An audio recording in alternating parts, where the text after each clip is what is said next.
Do you like books? I mean, really, really like books? Then you're in the right place. Each week, your host, Sam Hankin, interviews the best of today's top-selling authors and the up-and-coming superstars of modern literature. This is The Avid Reader. Here is your host, Sam Hankin. Hi, everyone. Welcome to another edition of The Avid Reader, brought to you by Wellington Square Bookshop. Our guest today is Michael Cecchi Azzolina, author of Your Table is Ready, Tales of a New York City Maitre D. It's published by St. Martin's, just released a couple of days ago. Michael has been in the restaurant industry for more than 35 years. From his early career at Rousse, he has gone on to run the front of house at New York's most famous and influential restaurants, including the Water Club, the River Café, Raoul's, and Coucou, Stephen Starr restaurant, for which he won an incredible award, which is discussed in the book. He lives in Manhattan. He's in the process of opening a restaurant, if you want to be assistant manager, called Cecchi's. It's at 105 West 13th Street, near Union Square. Restaurants, to say the least, are a funny business. Almost all of them fail within the first 5 years. The jobs are tough, with long hours, low pay, many times horrible people to work for. So why has Michael hung with it for more than a third of a century? It's exciting, it's fast moving, it's frenetic. You meet lots of people, celebrities, high rollers, very nice people, and sometimes very rude people. But it never stops, and it provides an adrenal rush that becomes a sort of mantra for your life in general. And Michael has ridden this wave and has lots to tell us about it. As the reviews say, there's lots of gossip, there's lots of memories, heartache, and thrills. And all in all, it does for the front house, which we'll talk about, what Anthony Bourdain did for the back house so many years ago. So welcome, Michael, and thanks so much for joining us today. Thank you. It's really good to be here. I'm very excited for this. So anyway, I guess the easiest way to begin, and it's a very interesting part of the book, is your backstory, like from the candy store on. Just, really quick. When I started writing the book, it started, the book, the genesis of the book came from stories that I would tell my guests. Of things that happened to me in the restaurant business.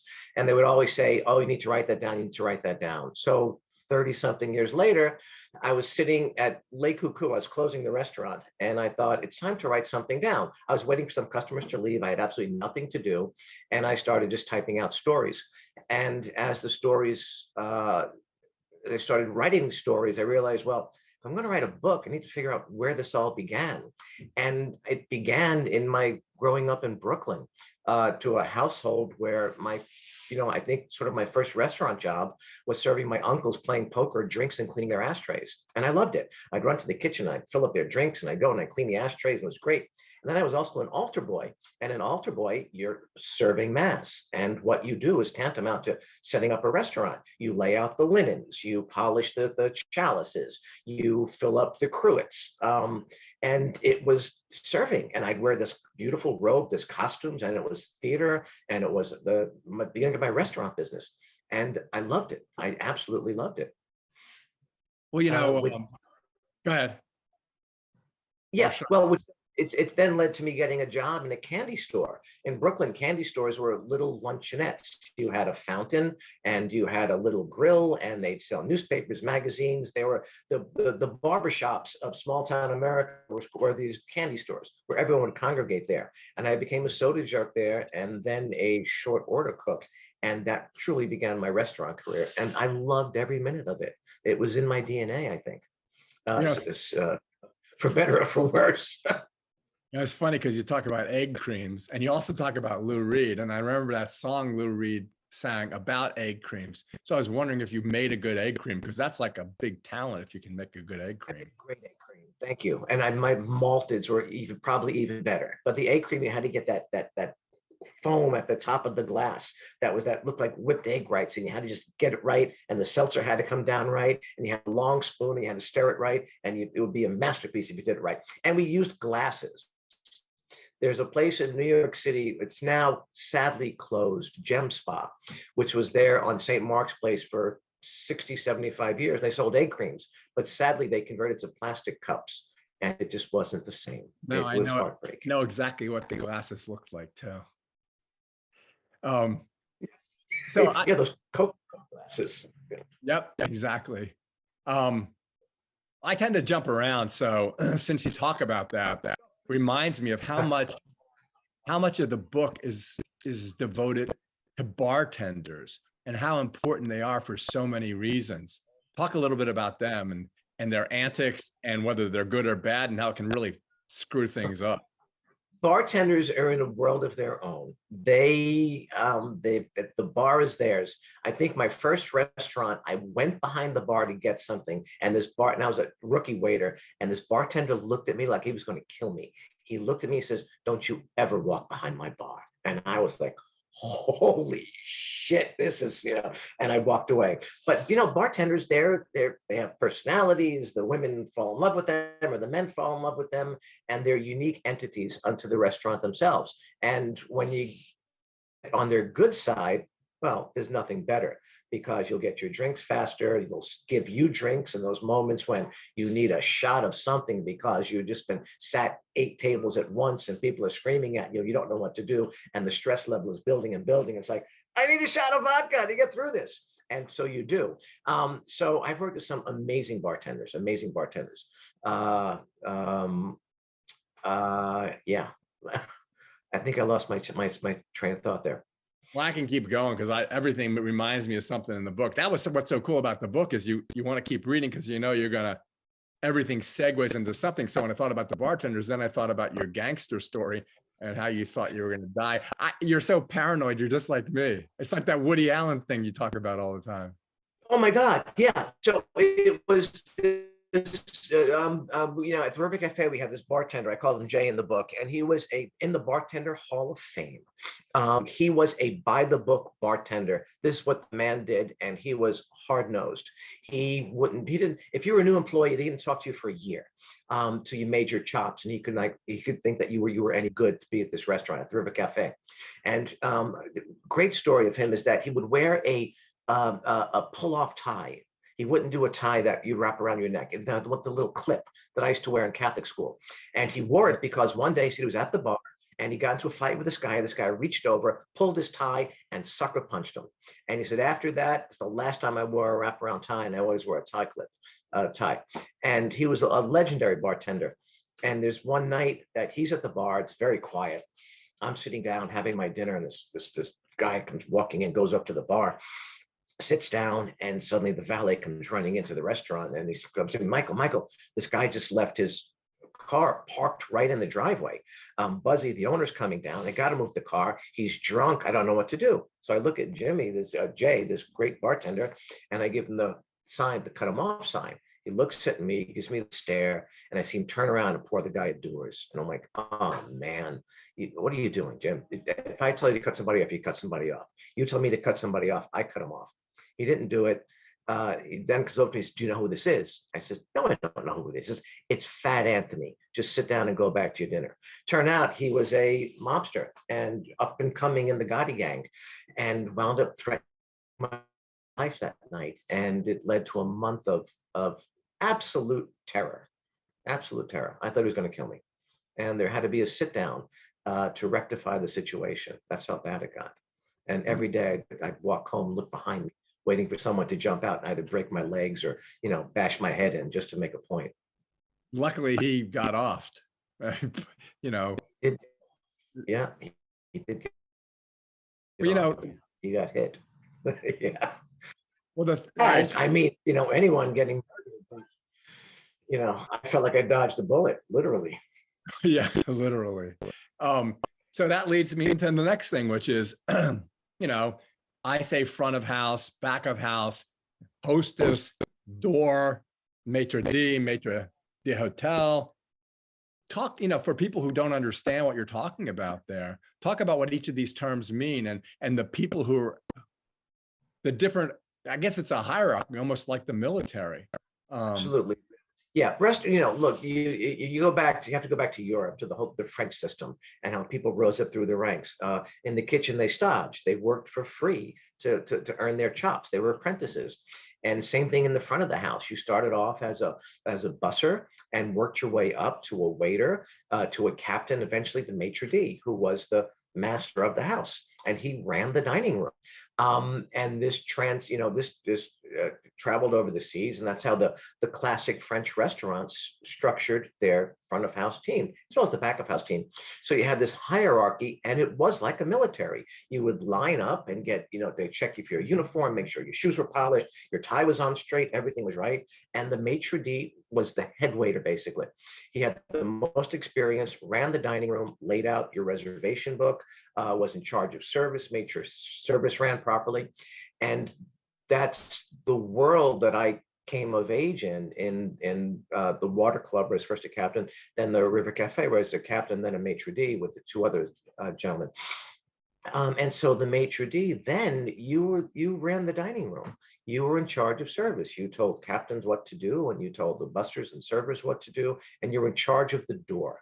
You greeted the guest knew you were there, you were in charge, and you ran the dining room. I think in the mid 90s, and the maitre d was part of the tip pool. And it was a very lucrative position in many restaurants for a long time.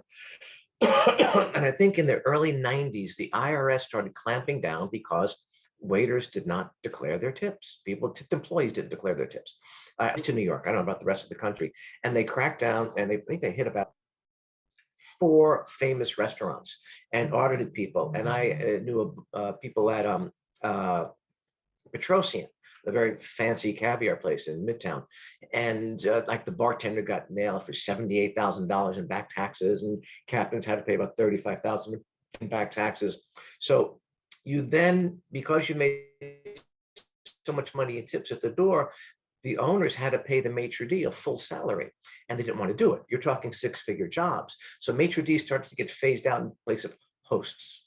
And a host would run the door that didn't have the experience of someone coming up through the ranks for all the positions in the dining room. And you had hosts running these doors, and it really led to the demise of the maitre d. And up until recently, where the laws are a little bit gray now, but maitre d's then were managers, and you had a manager in the dining room on a salary, acting as manager and both maitre d. But a true maitre d was the guy who stood at that door. He seated you, he greeted you, he got you your table, and he did run the dining room. And hosts don't have that experience generally. And I think it really changed the dynamic of the business quite a bit. And I think to the detriment of it, because it's nice to walk in and have someone that knows you and greets you and understands the room. And it's not like you walk into a restaurant and the host is at the door and he or she is on their telephone and happen to look up when you walk in, and it might be late at night, and you get seated at a table, and they put you at this crappy table because they don't want to walk to the booth in the back, which is the best table, and they don't really care about what's going on in the dining room. So you need someone there that understands the business and the guests, and which is paramount. Yeah, but the other thing about it is that, like, even here, Del Frisco's or Butcher and Singer, the hostesses you talked about, who later maybe become actresses, are generally absolutely beautiful. Oh yeah, well, I think Keith McNally started it at the Odeon, because you walked in the Odeon, it was a casting call. Everyone was beautiful. And to work the door, you had to be beautiful. You really did, men and women. There's mostly women back then. And still today, you can't do that. It's illegal. You can't hire someone based on their looks, but people still try and do that. And McNally was a master at it, still is. Yeah. And that reminds me too, when you were the maitre d', you give a whole enumeration of the money that went from palm to palm, and you even adjust for inflation. But the thing is, you still say that the gold standard, no pun intended, is the $100 bill. It is a $100 bill. Though now in the Hamptons, when business came back after the pandemic, maitres are making $600-700 tips, $500 tips for tables, the places that people really wanted to be. But yeah, I mean, do you have to tip a maitre d'? No. If you want something special and the restaurant's crowded and you want a good table, and if there's 3 people willing to give the guy or the woman $100, a couple $100, $50, who's going to get the table? It's not a democracy. I talk about this all the time. Excuse me, I'm sorry, I'm getting over a cough. Restaurants are not democracies, especially the way they're seated. Celebrities get tables, and important people get tables. Friends of the owner get tables. So how do you get into that pecking order if you're not known? Generally, the best way is to tip the guy or the woman at the door. It's funny because, you talk a lot about celebrities, and the one French chef, whose name I forget, who said, if you don't have a reservation, whether it was the ambassador to France from the United States and Valerie Giscard d'Estaing, tell that story. It's a great story. Andre Soltner was the legendary chef of a restaurant called Lutèce, which was considered the top restaurant in America, especially New York. Got 4 stars in the New York Times. And Soltner was an absolute legend. And I was fortunate enough to go there. They did, for lunch, they would do a $25 price fix, which is probably $150, $200 today, but I could afford it. And I went there, and I go for dinner sometimes. But Andre ran that dining room, and his wife with an iron hand. And if he was booked, you did not get a table. It was impossible. And he was very, very, very played by the rules there. And one night the restaurant was booked, and his wife picks up the phone and she calls him, Andre, it's the call. You have to take the call. And it was the ambassador, the French ambassador to America, calling for a table. He said, Andre, I have a very important guest tonight. I must have a table. Andre says, I don't have a table. He said, but no, this is so important. I do not have a table. He hangs up the phone. Phone rings again. His wife picks it up. It's the same guy. It's the ambassador. And she says, Andre, it's the ambassador again. He picks up the phone, and the ambassador says, Andre, it's the president of France, Valerie Giscard d'Estaing. Soltner goes, I don't care who it is. I don't have the table, and hangs up on him. He wasn't giving them a table. When he came to Le Coucou, and he's a legend, and he comes into he walks in the door and shows up, and it's Andre Soltner, and they go, oh my God, chef, welcome, it's nice to see you. He's with another gentleman, and he goes, oh, it's so good to see you. I said, he said, it's so hard to get a reservation here. I said, chef, you're Andre Soltner. All you got to do is call and make a reservation. He said, I would never do that. I would never do that. You don't have the table, I do not take the table. He was that kind of man, really a wonderful, wonderful human being, and a great chef, obviously. Well, the other thing is, and the reviews do it. The reviews really like this stuff, but you talk about the celebrities, but the one that's in all the reviews is the Meghan Markle incident, and that kind of like sets the stage, literally and figuratively, of the celebrities, especially because they're stupid. I hate her. The stupid docudrama of Prince Harry and she, where she fakes crying and stuff like that, is coming on tonight for the first episode. So it's a perfect time to talk about it. Right. So I've been fortunate enough to work in restaurants where you get some really wonderful people. You get a cross section of humanity, but you get stars come in and their celebrities come in. It's always fun to meet them. And 99% are the most gracious, wonderful people in the world. And you get a few that are a little demanding. So one afternoon, I walk into the restaurant, and the reservationist on the phone saying, Michael, this woman keeps bugging me for a table. She wants a private room, a private table. Can you please talk to her? She's representing some royalty or something like that. Okay, so I pick up the phone. She says, hi, I'm bringing in someone who's dating someone very high up in the royal family. We need a private room. Well, we don't have a private room. Well, do you have a private table? Well, no, this is a public restaurant. We don't have a private table. Well, what can you do for us? I can try and get you a reservation, depending when you want to come in. Well, this person is very important. We must have a table where no one will bother us.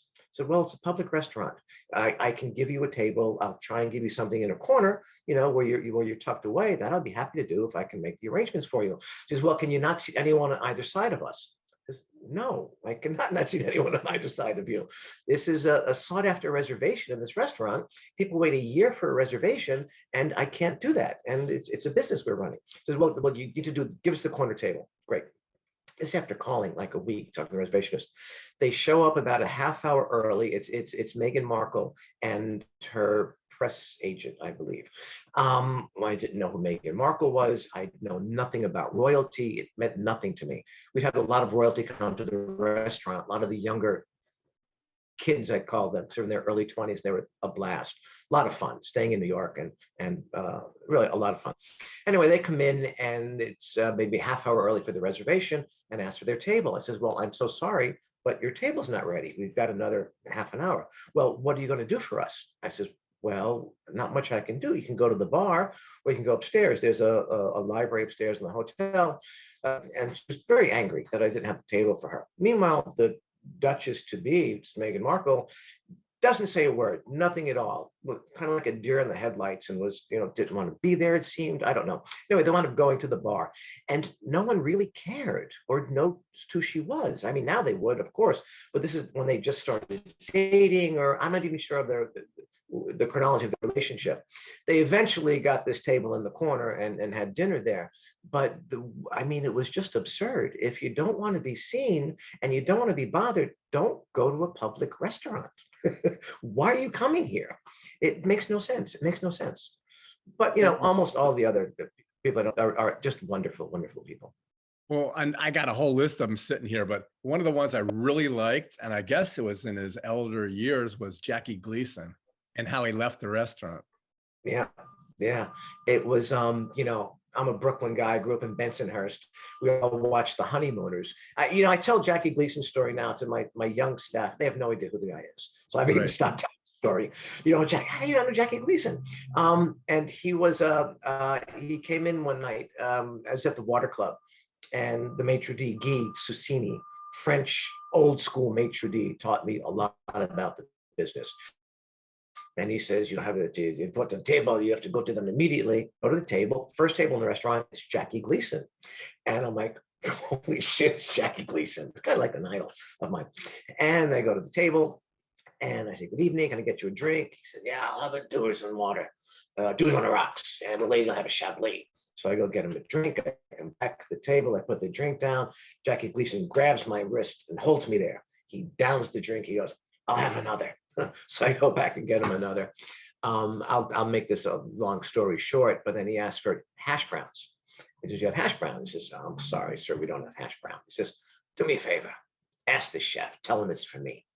And the chef at the time is Neil Kleinberg, a very close friend of mine still, 35, 40 years later. And Neil is another Brooklyn boy. And I say, chef, I got a guy out there who wants hash browns. He said, get the FUCK out of my kitchen. I'm not giving you hash browns. You're trying to make $100 tip from this guy. Get out of my kitchen. He said, chef, it's Jackie Gleason. Yeah, it's full of shit. It's not Jackie Gleason.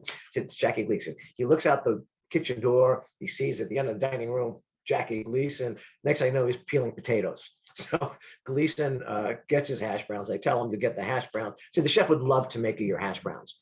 He goes, I thought so.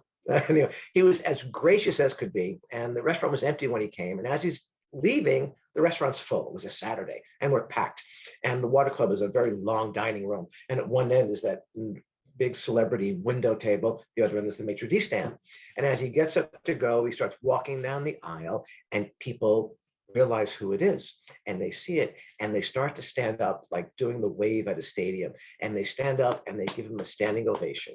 He walks down to the maitre d' stand, turns around, carnation in his lapel, and bows and makes his exit. It was just a great moment. And I can just see the bow, because I've seen it so many times on the Jackie Gleason. I know, and he gives that little flourish at the end. Yeah, that's what he did. That's exactly what he did, and left. Yeah. And left a great tip, of course, because, one of my favorite books in the restaurant business. Well, it's like, and then you got like, you got people that everyone know, but they just were starting out, like Leonardo DiCaprio, Brooke Shields, who gives a great blurb for the book, and Brad Pitt and all the rock bands, and Rod Stewart being worried about Rachel Hunter. There's so many good stories in there. Rod Stewart being shy to meet a woman. It's like, whoa. He called the captain up and just, how do I look? Is she coming? What do you think? Think she'll like me? I'm like, you're Rod Stewart. Who's not going to like you? But yeah. There's a lot of funny stories. And Leonardo DiCaprio, tell him how you reminded him of the story, because what he was like and then what he was like after.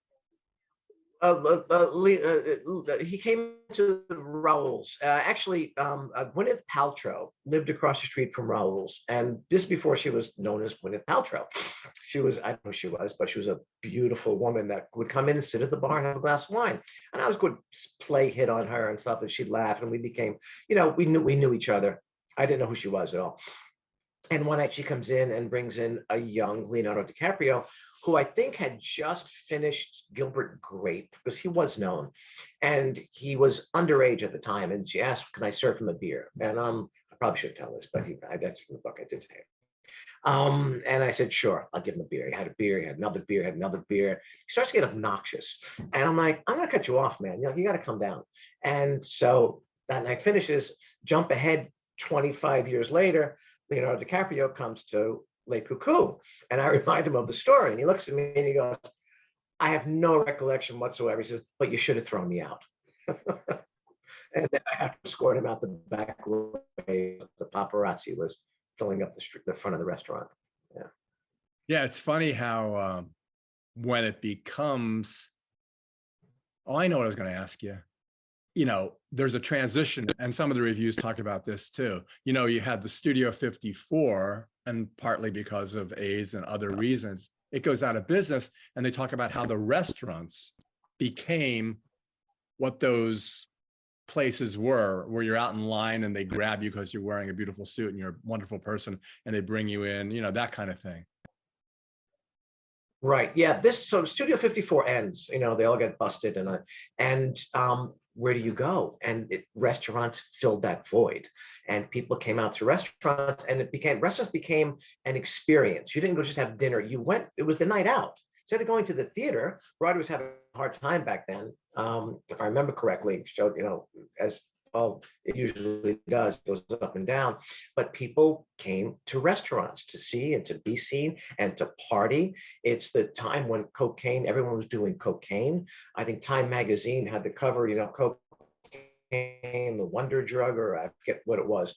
And everyone was doing it. People were taking disco naps. They'd go restaurant, have dinner, then do their drugs, go out to a club, go home after being out all night, go to work, and then come home and take a nap for 2 hours, and then go out again. So they were the places to see and be seen. And the gossip columnist wrote about who was at what restaurant at the time, and you know, the hot places to be. There was a place called 150 Worcester opened up. It was Keith McNally's brother, Brian McNally, and New York Magazine actually printed a floor plan and what celebrity got what table at the floor in that floor plan, and who couldn't reservation. And all you can get would be 5 o'clock or 11 o'clock, because everything else was all the superstars of the day. What So about yeah. Oh, you know, turning tables and nightmare timeframes. Talk about, I guess the best example of it is Fashion Week, and how much you hated Fashion Week. Fashion Week's hard. Everyone hates Fashion Week. It's not the greatest crowd in the world. Look, the designers are the best. They're usually very, very wonderful people. It's the press agents and the models and everyone else that does Fashion Week, and it can be it's hell, because they don't eat. They're jumping up and down at the tables. You can't plot anything out, because someone's late, or this one's leaving to do a show, and this one's doing that, and it's utter chaos all the time. And I had a woman who was a very famous press agent, and had called the restaurant for 2 weeks at least to try to get a reservation. We didn't have it. Finally, a very important customer of mine calls and says, Mike, can you do me a favor? This person needs a reservation. And he gives me the name, and I was just this woman that's called for 2 weeks, and the reservationist kept telling me we don't have anything, and we didn't. I squeezed them in, and it was one of the stupidest decisions I made, because it was a party of 4. They showed up with 6 people. I said I couldn't accommodate 6 people. They didn't want to wait. They came early. They didn't want to wait for the table. Then when there's time for the table, of course, I was delayed, because people were not leaving the restaurant, and they're very angry. I could only seat them for 4. 2 people eventually snuck in and sat at the table, and it was 6 of them. And then they started threatening me and saying that if we can't sit for 6, if we can't sit on time, that her boyfriend said she has over 100,000 Instagram followers, we will close you down. And I said, well, she has the prerogative to do that, but table for 4 is table 4, not for 6. Long story short, I wound up making them leave the restaurant. I dropped the check, says you have to go. And their captain was a wonderful, wonderful, one of our best captains, a Black man. And on their way out, they look at him and go, Black lives don't matter. And I was like, really? Do you have to what does this come from? And people get pissed if they don't get what they want, and they think they are holier than thou. And it's a small segment of the public, but you do get it. You do get it. And like I said, I jump around, but that reminds me of, I don't remember if it was Girl or who it was. You had this one server who was just perfect. And he would even lay the check. No one just lays the check. Talk about him. Girl. Is that who it was? Yeah, girl's a waiter at was a waiter at Raoul's, and is still a close friend. He's no longer in the business, but he was great. But he would get to the point when you get in the weeds, which is you're just too many people at the same time in your station, and he would get so angry. And he would go up to the table. We had blackboards at Raoul's, and there's this one table is they're screaming, "Waiter, waiter, where's my waiter?" And he looks at them, and he has the blackboard in his hand, and he goes to the table and he slams the blackboard on the table and says, "I'm your waiter. You have to wait." And he goes, and then they come screaming, "I need a drink." And they're really obnoxious table. And it was a really rough night for him. And the same table at the end, they're waiting for their cappuccinos, and the cappuccinos came from the bar. And we have a legendary, Raoul's full of legendary characters who work there. The bartender would make the cappuccinos, and the bartender was in the weeds, and he couldn't get his cappuccino. And girls looking and screaming at the bartender, "I do my cappuccinos." Bartender's telling a story, and he's not going to make his coffees. He finally goes back to the table and says, "You want your coffee? Go get him from the bar." And he goes over and he drops the check and tells them to leave. Yeah. I like the one guy who said he's going to leave you. He's passing a tip and it's $1, and then the guy changes it to 4 quarters. It was at the River Café. Paul Bridgewater, who just recently passed away, was one of the maitre d's there, and Paul was ruthless. In fact, this didn't make the book because I couldn't find the link to this. But Saturday Night Live, and I believe it was Billy Crystal, did a skit where he was the maitre d'. And the skit was about him at the door, and he would be at the door with his hand out, and as people came into the restaurant, he'd go, "Right this way, here's your table, right this way," looking for a tip. Anyway, so, and apparently based on Paul, but I could not find the link for this at all. So Paul, this guy comes in and says, "Paul, I'll take care of you. I need a table at the window. I'll take care of it, take care of you. I'll give you a great tip." Take it to the table, puts money in his hand. Paul comes back to the maitre d' stand, looks at it. It's a $1 bill, which could not be more insulting. So this is before cell phones. Paul goes to the bar, asks the bartender for 4 quarters, goes back to the table and dumps the 4 quarters on the table and goes, "Here's the change for your phone call, sir," and walks away. That's another thing I thought about too. I remember Frank Sinatra used to say, when you give someone a $100 bill, fold it and then fold it again. So how does the transaction work? Do you just shake hands and everyone knows? Pretty much. Yeah. As people walk in the door and they'll shake your hand, and there's a bill in there, and you get so many of those, you can tell a 5 from a 10 from a 20 from 100, and you just know what you're getting, and also who's giving it to you, and but that's what people do. And it's not necessary, it's not, but if you want something specific, it helps. But people hand me money sometimes at the River Café. I have a story that I tell. This guy walks in on a Saturday night, we're packed. I'm people wanting window tables. I'm in the weeds, deep in the weeds. People who have already requested them, they've tipped for them. They're waiting. This guy comes in and says, "Hi, I'd like a table." I says, "Do you have a reservation?" He said, "No." I had to laugh at him, and I didn't laugh. I mean, I'm being humorous. "I'm so sorry, sir. We booked 2 weeks in advance. I don't have anything for you." This very dapper gentleman, with 2 beautiful women, another dapper gentleman. And he says, "Well, okay, thank you so much." And he puts money in my hand. I don't want it. I said, "I can't do anything for you. I'm sorry." No, this is for you." Turns out it's $200. Well, he got his table like that. He got the next table, which got me in a lot of trouble.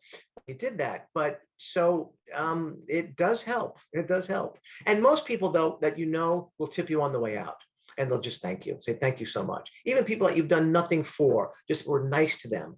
They'll just give you money on the way out, say, "Thank you so much for the experience," because they know that you're running the room, you're in charge of it.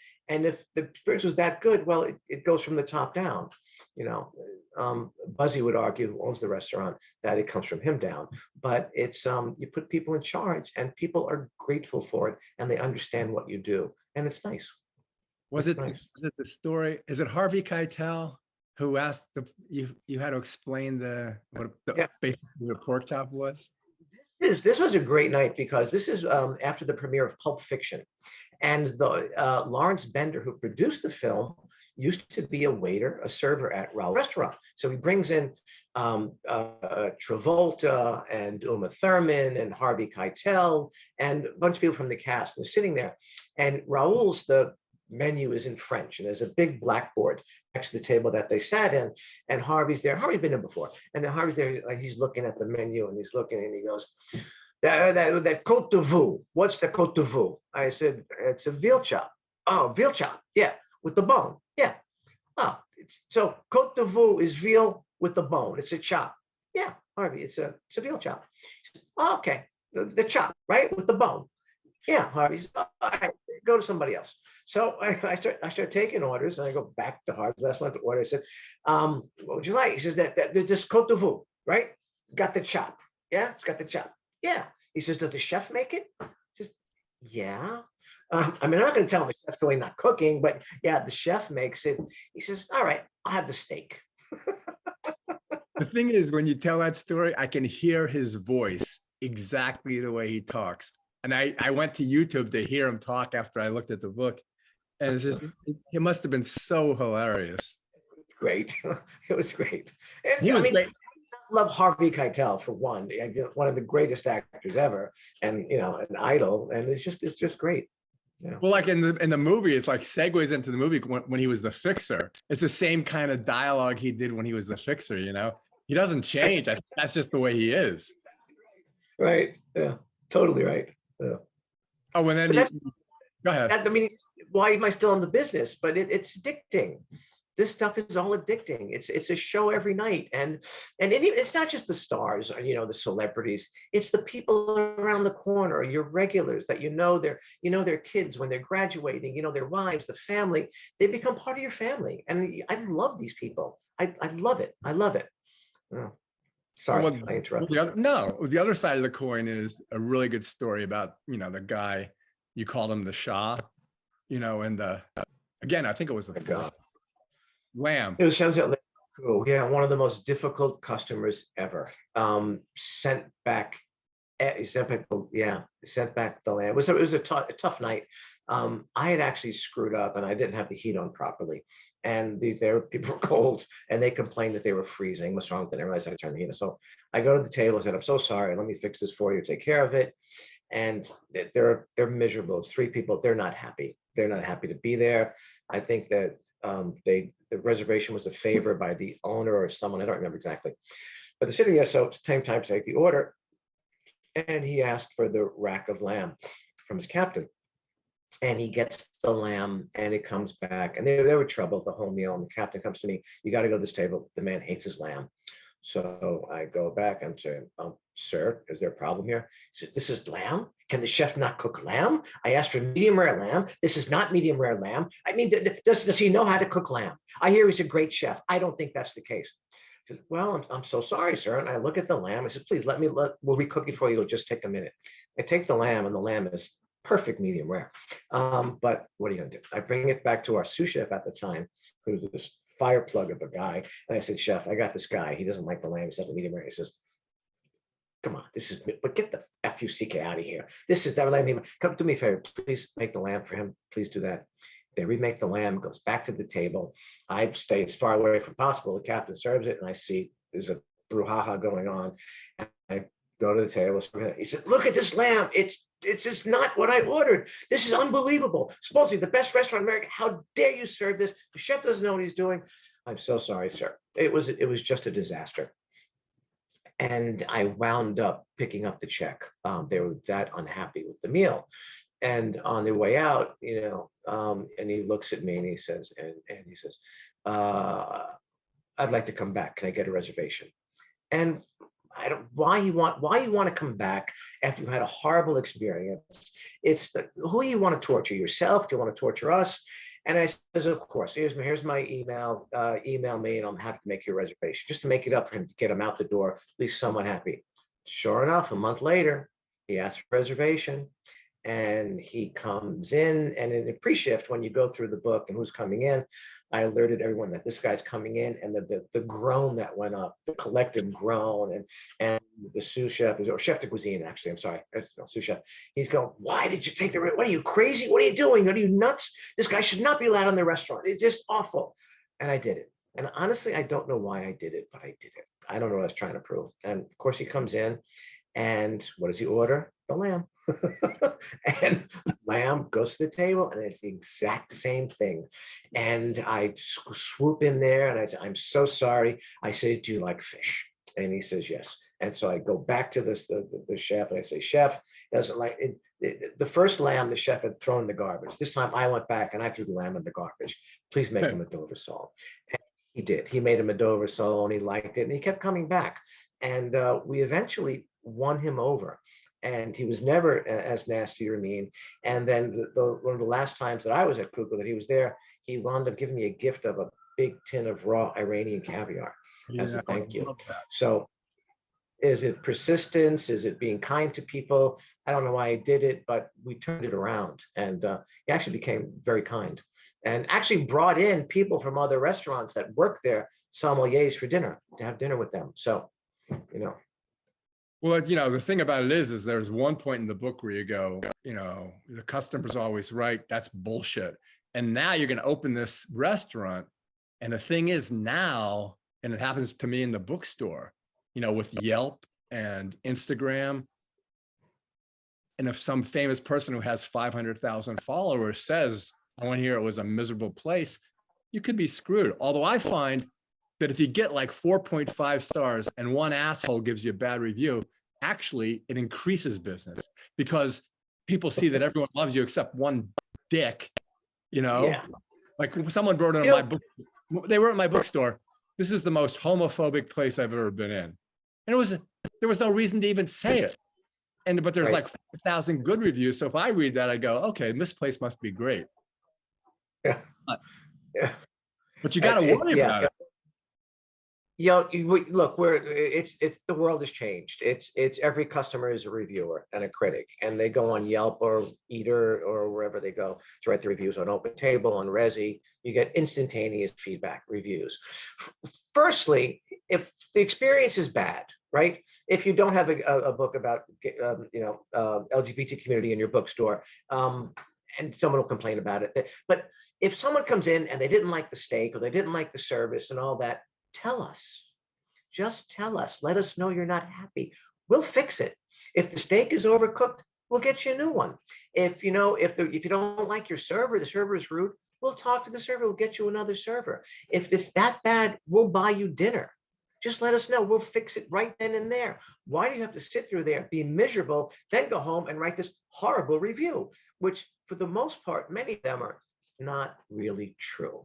But look, every review, we all go through the reviews. Everyone does. Restaurants, the managers go through them. Sometimes you respond, sometimes you don't. My philosophy is that of every bad review you get, there's got to be something that pissed this person off that we could have done better. So let's look at it that way, you know. But tell us what's wrong, and we'll fix it. But also, if you look at the people who do bad reviews, if you look at their other reviews, especially on Yelp, they hate everyone. They hate their dry cleaner. They hate their shoemaker. You know, they give everybody a bad review. And you look, you say, well, what do you want to do? You're just not a happy person. We can't fix you. I remember I had a customer was so rude and so nasty. I just finally said, you know, I'm sorry your parents didn't give you what you need when you were a child. But you know what? I can't do that either. It's best you just leave, because you're not going to be happy here. And I learned that from Buzzy O'Keefe, the owner of the River Café, Water Club, other restaurants. If a customer, there was a customer one night sent back a bottle of champagne, then sent back another bottle of champagne, and Buzzy's at his table and he says, what's going on? He said, this guy sent back 2 bottles of champagne. He said, stop. He said, stop. You go there now and tell him to go. If this is how the meal started, you're not happy, don't be miserable. Just get out of the restaurant. And we told him to go. We didn't serve him. And I think he's right.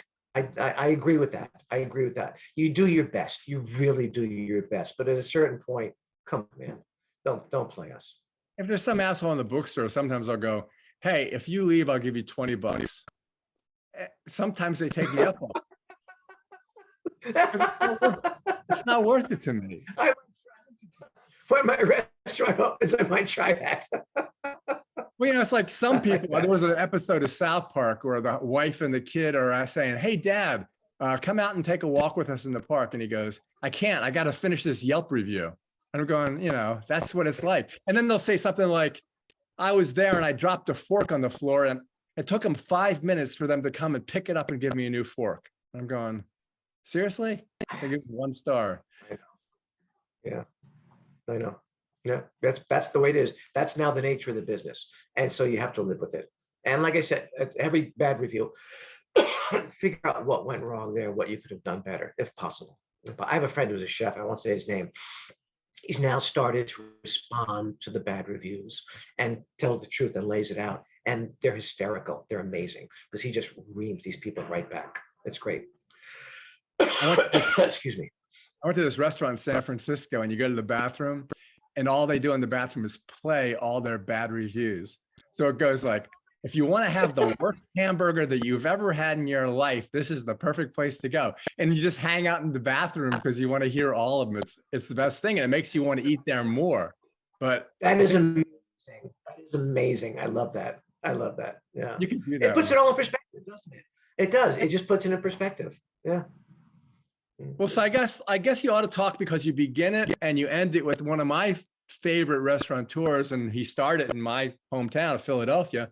Talk a little bit about Stephen Starr and especially Coucou. And this is a good example of how you set up a restaurant, which to me is like, why are you torturing yourself? Plus, you got to have a lot of money. Yeah. Oh, yeah. Look, Stephen Starr is a great restaurateur. And if Stephen Starr was in any other business, if he was Stephen's a mogul. He's got what, 40 something restaurants right now. He goes in there, he's a producer. If he was in Hollywood, he'd be a mogul. He'd be a famous producer. If he was in the mafia, he'd be a don. He's got one of those guys that just has the touch, and he's unbelievably successful and the best owner I've ever worked for, hands down. He created Le Coucou. Dan Rose, the chef, came to him. He was in Paris, had a restaurant called Spring. He brought Daniel to America and created this, one of the most beautiful restaurants in the world. It's truly, truly spectacular. And from day one, the restaurant was a hit. Daniel had a huge following, but he brought in a staff. I'd never seen anything like it. The staff that opened Le Coucou was some of the best people in the business, bar none. All the management team, all had been general managers. Everyone in the kitchen, from his corporate chef to people there to help Daniel, because he never worked in New York, to find the purveyors and all, were great chefs in their own right. So the team that opened this restaurant was truly spectacular. And we hit a home run from day one. It was decor, the lighting, Roman and Williams design, the food was mind-blowing, and people went crazy for it from the first day. From the absolute first day. And Stephen put it together. He wanted, it was in no man's land by Canal Street, where you went for weird electronics, and there was no restaurants down there. And A.B. Rosen put the 11 Howard Hotel there. So you have this boutique hotel with this classic French restaurant. So who's doing classic French food? No one. It had become passé. And Daniel single-handedly reinvented it, for a modern palate, for modern day.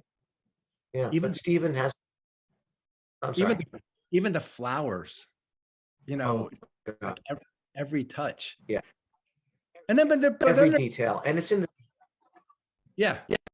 But even places that you only stayed at, like say the Standard, which I would have thought would be a great place, Uh-huh.